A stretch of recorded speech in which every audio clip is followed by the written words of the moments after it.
Hey there, and welcome back to Understanding Depression. Thank you so much for tuning in, again or for the very first time. If this episode finds you feeling a little overwhelmed, or maybe even doubting whether you deserve support, this one's for you. Before we dive in, please don't forget to like, comment, subscribe, and share this episode if it speaks to you. Your support helps more people find their way to conversations like these, and maybe, just maybe, find a bit of hope when they need it most. Okay, let's talk. Today's episode is called You Don't Need to Qualify for Help. You know, so many of us carry this quiet, exhausting fear that our pain isn't bad enough to be real, that we haven't earned the right to speak up, to be taken seriously, or to ask for help. Maybe you've said it to yourself before, other people have it worse. I should be grateful. I'm just being dramatic. Or maybe the most painful one, I don't want to be a burden. If any of that feels familiar, you're not alone. And most importantly, none of those things are true. Pain doesn't come with a scoreboard. There's no emotional Olympics where only the worst stories deserve care. You don't need a diagnosis, a crisis, or a perfect explanation to say, I'm struggling and I need support. You are allowed to hurt. You are allowed to feel overwhelmed. You are allowed to not be okay, even if someone else is going through something different or more visible. Let's say that again. Different doesn't mean less valid. We've been taught to compare. We're flooded with headlines, stories, and social media posts that make us think pain has to be dramatic to count. But emotional suffering doesn't always look like tears or hospital stays. Sometimes, it looks like smiling through exhaustion. Sometimes, it's silence. Sometimes, it's just the ache of feeling like you're not enough. No matter what you do, your feelings don't have to reach a certain intensity to deserve compassion. You don't need to prove how bad it is before you earn the right to speak. This isn't a competition. It's a human experience. And your humanity is reason enough. One of the most harmful beliefs around mental health is this idea that you have to hit rock bottom before you can ask for help. That unless you're in crisis, you should just push through. But here's the truth. You don't need to be in an emergency to reach out. You don't need to have all the answers, or even the words to explain it. And you definitely don't need to look like someone else's version of what depression should look like. Struggling in silence doesn't make you strong. It makes you isolated. En isolation breeds shame. And shame convinces us that our pain doesn't matter. But it does. You matter. You are not being dramatic. You are not making it up. You are not too sensitive. You are responding like a human being to something difficult. That's not weakness. That's honesty. And there is power in that honesty, even if it feels messy. Especially when it feels messy. Because healing doesn't start when things are perfect. It starts when you say, something's not right. I need help. And that is more than enough.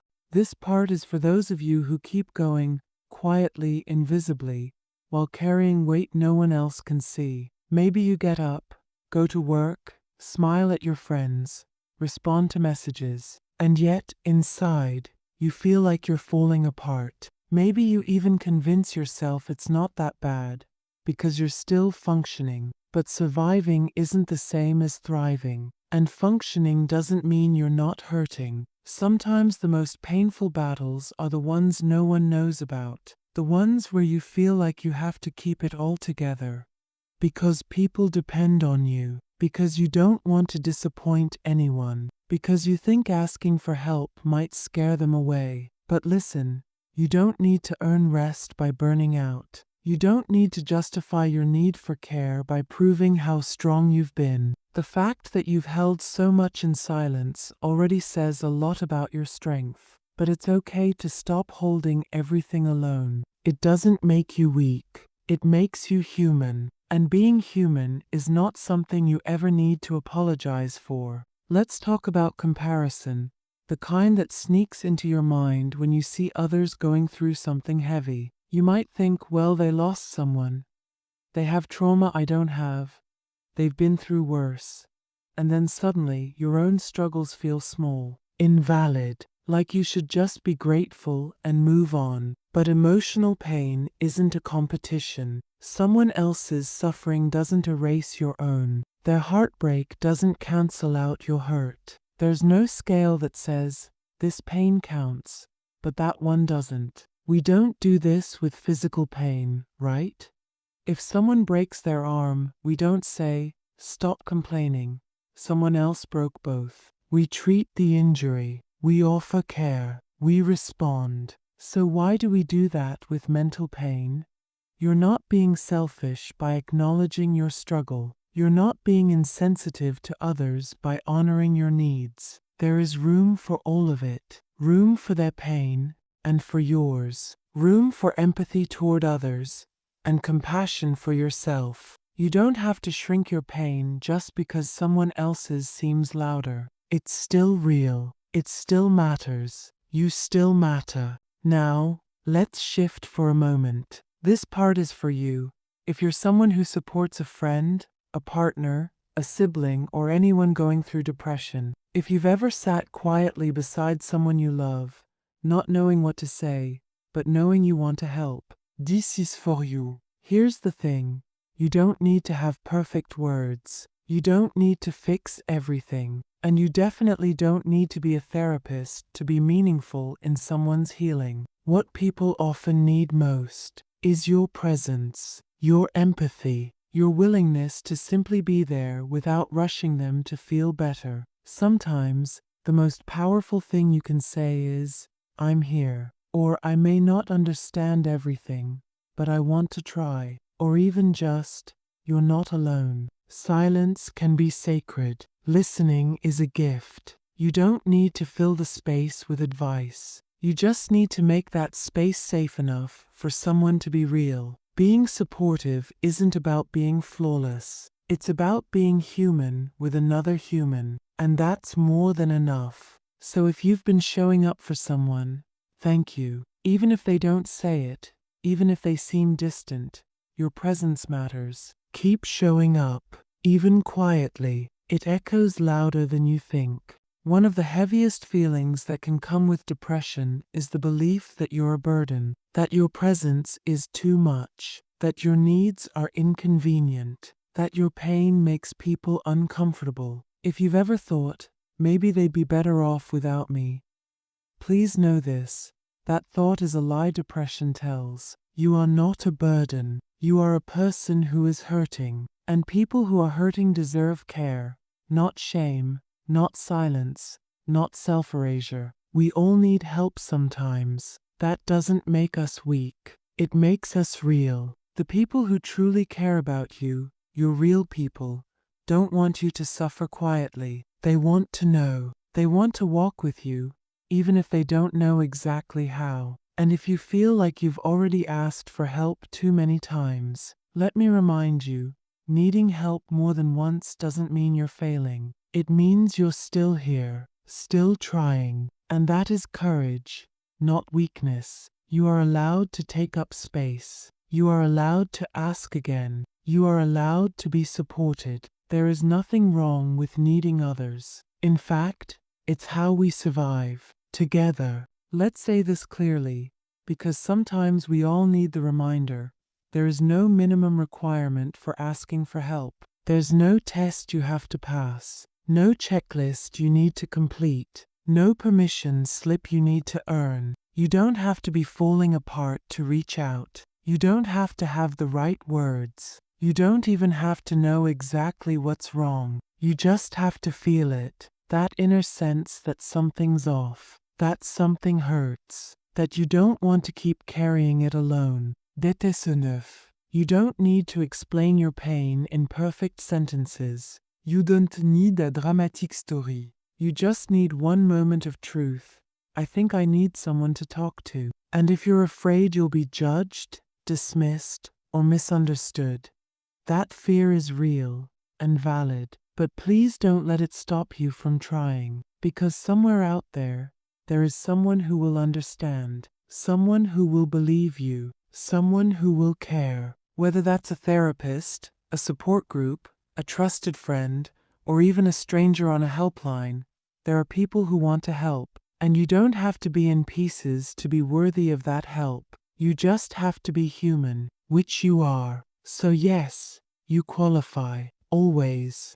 Healing doesn't always look like a big breakthrough. Sometimes, it's just getting out of bed, sending one message, drinking some water, breathing through the moment instead of running from it. And that counts. Small steps matter. They are movement. They are proof that you're still trying, even when your mind is screaming otherwise. We often underestimate the courage it takes to do simple things when you're struggling. To shower, to show up, to speak, to keep living when everything feels heavy. But those things?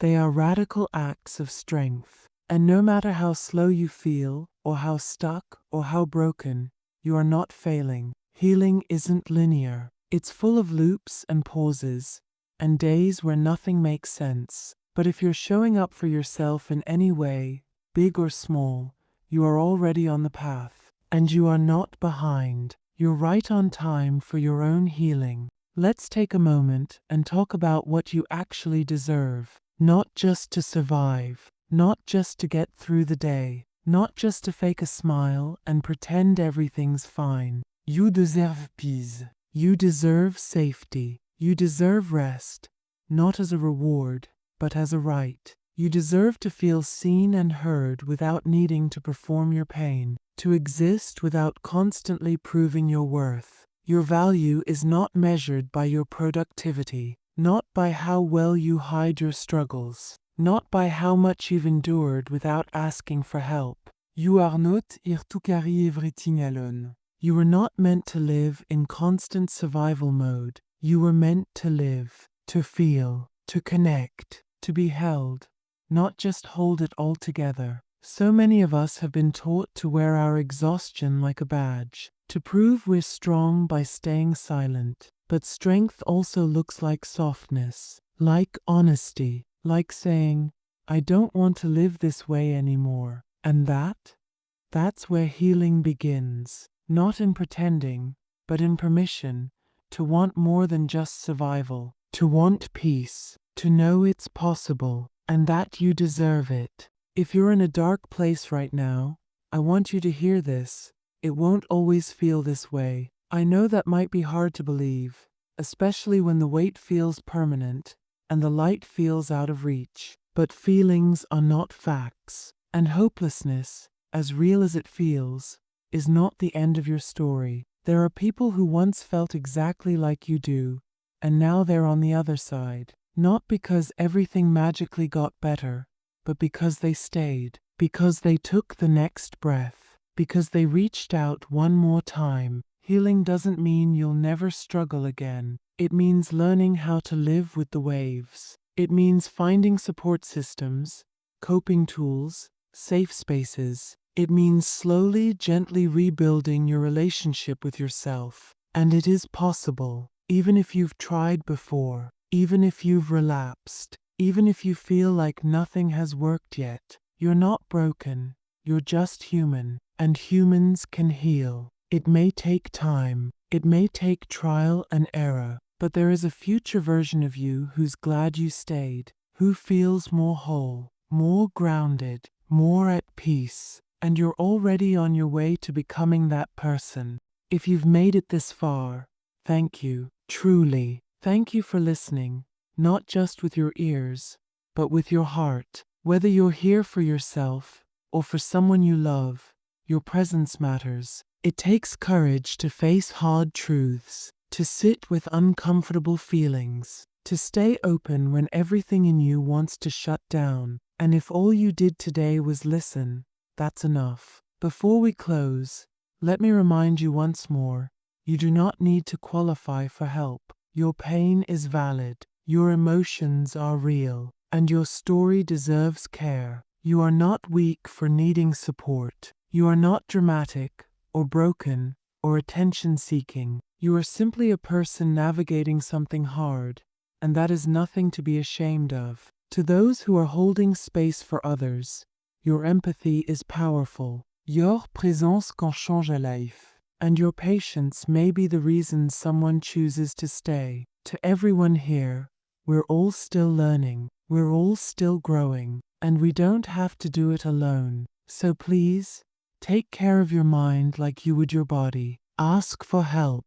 Offer grace to yourself and others. Keep going, even if it's slowly. And if this episode resonated with you, don't forget to like, comment, subscribe, and share this with someone who might need it. You never know who's silently waiting to hear exactly this. You are not alone. You never have been. Let's keep walking this path together.